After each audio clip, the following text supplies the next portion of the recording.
Pessoal, hoje a gente está na nossa 8ª aula e a gente vai falar especificamente hoje sobre matrizes ou arrays, né, como você preferir, no UiPath.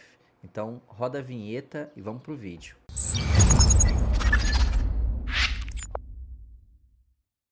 Beleza, pessoal, eu criei aqui rapidamente esse arquivo para acelerar o nosso processo, né, mas eu queria mostrar antes essa planilha aqui, ó.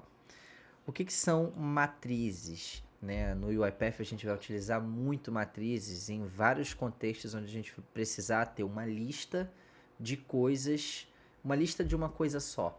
Por exemplo, aqui eu tenho a lista de colaboradores, né? Então eu tenho uma lista com vários colaboradores, mas são só colaboradores, nada mais sobre eles ali. Então, Pedro, Vitória, Joaquim, né? A matriz, gente, ela vai ter um tipo do elemento dela. Isso quer dizer o quê? A matriz nada mais é do que um conjunto como esse aqui, ó, que eu estou selecionando, ó. Vários elementos numa única linha. A gente viu o data table na aula passada e aí a gente já viu duas linhas, duas dimensões, né? Para o lado e para baixo. Então, hoje a gente é até mais simples, né? A gente vai ver basicamente só uma linha e a gente chama isso de matriz no UiPath, né?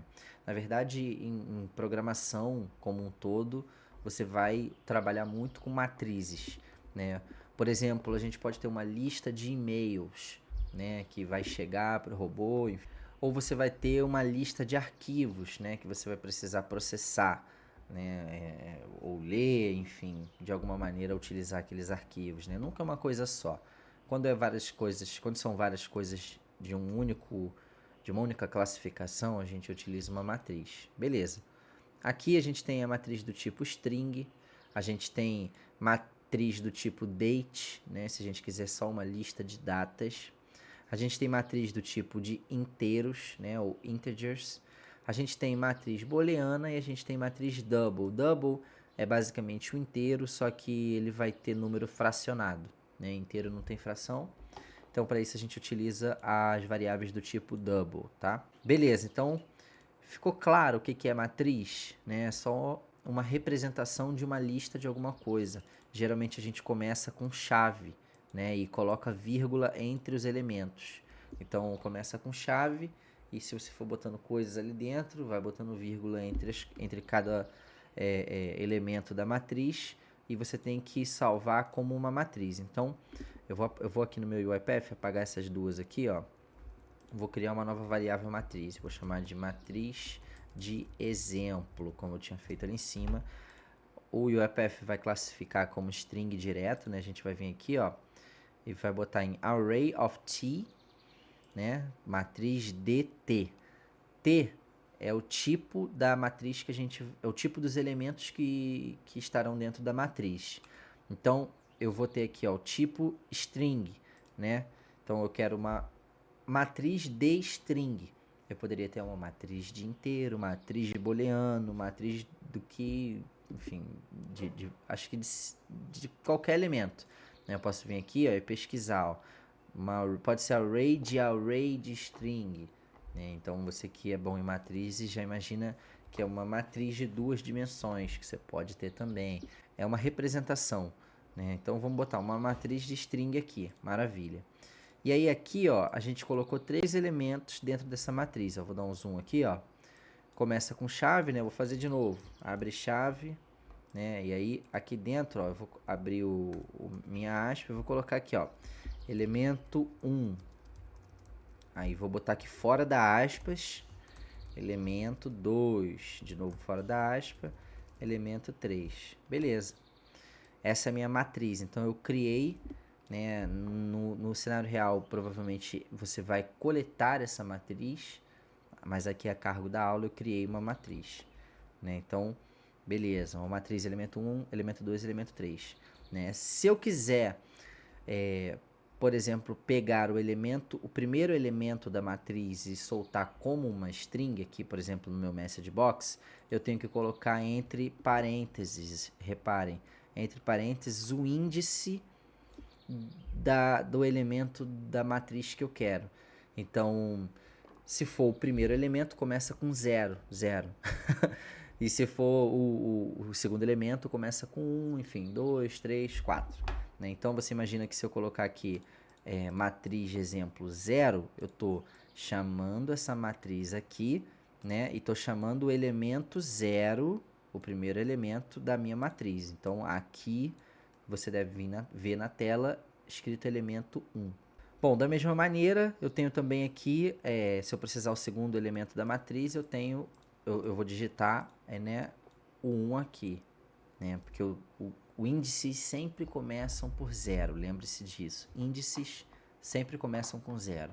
Então, maravilha. Então, da mesma maneira que as strings possuem aqueles métodos que a gente viu nas aulas passadas, então a gente viu replace, a gente viu, acho que, o substring, a gente viu outros métodos lá. As matrizes também têm seus métodos. Então, eu posso, por exemplo, usar esse ponto length em uma matriz para descobrir quantos elementos ela tem. Então, imagina que se eu rodar isso aqui, ela vai me dar, eu tenho um elemento, 2 elementos, 3 elementos, né? Quantidade não começa por 0, apenas índices, isso você precisa levar para frente. Uma quantidade sempre vai começar do número 1, tá? Então, o length vai começar sempre por 1. Então, eu vou ter 3 itens. Maravilha. E se eu precisar saber o índice, a posição de um elemento? Se eu não sei a posição de um elemento, mas eu sei o que deveria ter ali dentro, né? Eu vou usar, por exemplo, esse método aqui, ó, index of. Eu vou primeiro digitar array, depois index of, eu vou colocar o nome da matriz e o valor do elemento que teria em algum lugar dessa matriz. Eu não sei aonde, mas eu sei que tem essa informação lá na matriz. E aí, esse método vai te dar a posição em índice daquele valor, daquele elemento naquela matriz, tá? É muito simples, galera. Então, eu vou botar para rodar aqui, ó. Vamos lá. Ó. Beleza, a primeira caixinha que apareceu aqui, ó, foi essa aqui, ó, matriz de exemplo 0, e ele retornou elemento 1, porque é o primeiro elemento, enfim, índice, já falamos disso. Segundo elemento, né, porque aqui a gente está com matriz de exemplo 1, então ele vai pegar o segundo. Matriz.length é a quantidade de elementos que tem na minha matriz. Então, quando eu der OK aqui, ó, a gente tem que ter o número 3, perfeito, que é o quantos elementos a gente tem na nossa matriz. Eu coloquei só 3. E aqui o array index of, a gente tem que, o robô tem que dar pra gente a posição de aonde está escrito Pedro na minha matriz, em lugar nenhum, né? Porque eu mudei ele os valores, então não está escrito Pedro. Vamos ver o que acontece. Ela colocou menos 1. Quando ela não encontra o elemento, ela coloca o menos 1. Beleza. Então vamos botar aqui agora, ó, elemento 3, pode ser? Então, o índice, se você já entendeu a questão do índice, você sabe qual é o índice que vai botar aqui, né? Mas vamos seguir, vamos ver. Então, elemento 1, elemento 2, número 3, né? Porque é o length da minha matriz. E o 3 aqui colocou o número 2, né? Botou o número 2 porque o elemento 3 na matriz tem índice 2. Perfeito. Vamos aqui agora falar o seguinte. Agora que você entendeu mais ou menos como é que funciona uma matriz, né? Eu queria que você treinasse com matrizes de inteiros, com matrizes, enfim, de outros valores, né? E se eu precisar iterar nessa lista aí, nessa matriz, né? O que é iterar? É eu passar de uma em uma cada vez que eu precisar fazer alguma coisa, né? Imagina que eu tenho uma lista de arquivos para ler. Como é que eu faço um código que ele lê todos os arquivos um por um, né? E no último ele para, né? Isso tem uma lógica muito simples. Eu vou apagar tudo isso aqui, ó. Deixa eu apagar tudo isso aqui e vou colocar aqui a atividade for each, que significa para cada. Então eu vou pegar essa aqui, ó, for each, essa primeira mesmo, e vou botar aqui, ó, a lista de itens que eu vou utilizar, adivinha, é a matriz de exemplo. Beleza. E o item, ou seja, o elemento em questão, isso é, dentro da primeira... Aqui o que ele vai fazer, ó, é entrar dentro dessa caixinha a mesma quantidade de vezes, a mesma quantidade de elementos que tem nessa matriz, né? Então, eu vou botar aqui uma message box, deixa eu ver se fica um pouco mais claro, e vou botar aqui, ó, o que eu vou chamar de elemento. Aqui, ó, o item da minha matriz vai ser um elemento, né? E aqui eu vou colocar elemento. E aí, cada vez que o robô passar dentro dessa caixa, o elemento, a variável elemento que foi criada aqui em cima, vai ser um dos elementos ali da minha matriz, começando pelo primeiro e terminando pelo último. Então, quando eu der play aqui, repara, ele vai dar na mensagem o elemento 1, depois o elemento 2, depois o elemento 3. Quando não tem mais elemento para mandar, ele para o robô. Então, o for each serve para isso. É para cada item numa lista, né, você faça alguma coisa. Lembrando que aqui dentro você pode colocar qualquer coisa, né? Fica a cargo do que você achar interessante. Você pode botar um flowchart aqui dentro. Não é muito recomendado, a não ser que você saiba o que você está fazendo, botar uma sequência, fazer alguma atividade aqui dentro, né? Basicamente, você está livre para construir aqui dentro da mesma maneira que você está livre para construir aqui fora, né? É infinito. Você precisa se preocupar, por exemplo, com o que está acontecendo aqui dentro dessa caixinha para garantir que não quebre, né? Isso é importante, porque se quebrar, o seu for each pode acabar no meio e aí você teria que começar de novo do início, né? Isso é ruim. Se você tem uma lista de e-mails, 50 e-mails para ler, leu 25 e quebrou no número 26. Quando você rodar o robô, você não quer que ele comece do e-mail 1 de novo, né? Porque ele já foi processado. Então, é uma coisa para você se atentar. Mas, assim, de início, né? Como a gente está começando esse curso aos poucos, é importante você conhecer esse tipo de dado, que é a matriz, saber como funciona, saber operar ela minimamente, né? Hoje a gente tem ferramentas como o ChatGPT que te ajudam a manipular matrizes, listas, variáveis no geral, mas é sempre importante você saber como é que isso aqui funciona, né? Então, tem uma última coisa que eu quero mostrar, que é o seguinte. Lembra que lá nos métodos de string a gente falou de um método chamado split? Eu falei que não ia falar naquele momento porque estava cedo demais. E estava cedo porque você precisava entender matrizes para poder entender o método split, né? Vamos fazer o seguinte, ó. O método split, e deixa eu abrir o Paint aqui. Deixa eu abrir o Paint aqui, para ficar mais fácil. Eu abri o Paint aqui, eu quero mostrar para você o seguinte, ó.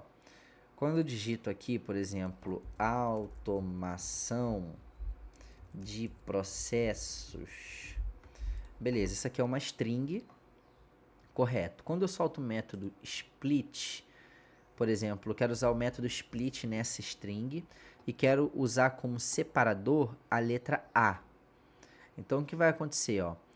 O código vai cortar aqui e aqui. Ele vai cortar esses A's aqui. Esse A aqui não, porque esse A está com acento, né? Eu não especifiquei isso lá no meu split. Então, o que ele vai fazer? Ele vai criar uma matriz com o que sobrou, né? Então, vai ter um elemento aqui com esse o tom, né? O tom, e um outro elemento na minha matriz com essas informações aqui. São de processos, tá?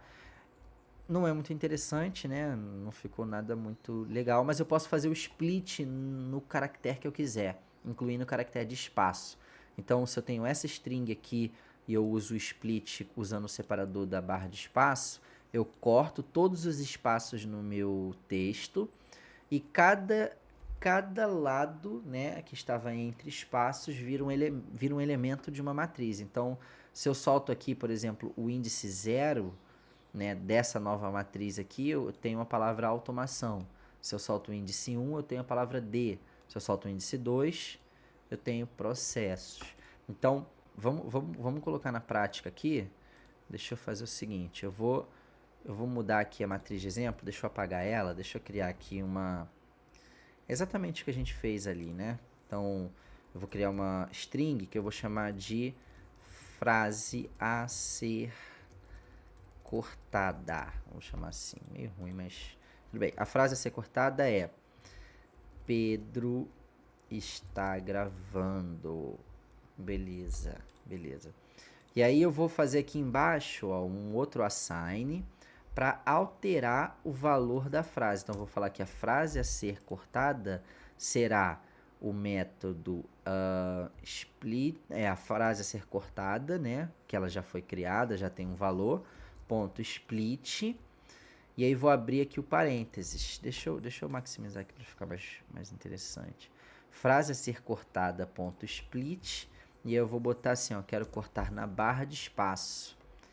E aí, beleza, vou cortar na barra de espaço, ó. Ele falou o seguinte, ó, esse valor não pode ser convertido para uma outra string. Então, eu tenho que, na verdade, pegar talvez aqui a minha matriz de exemplo e colocar aqui. Porque a matriz de exemplo é uma matriz.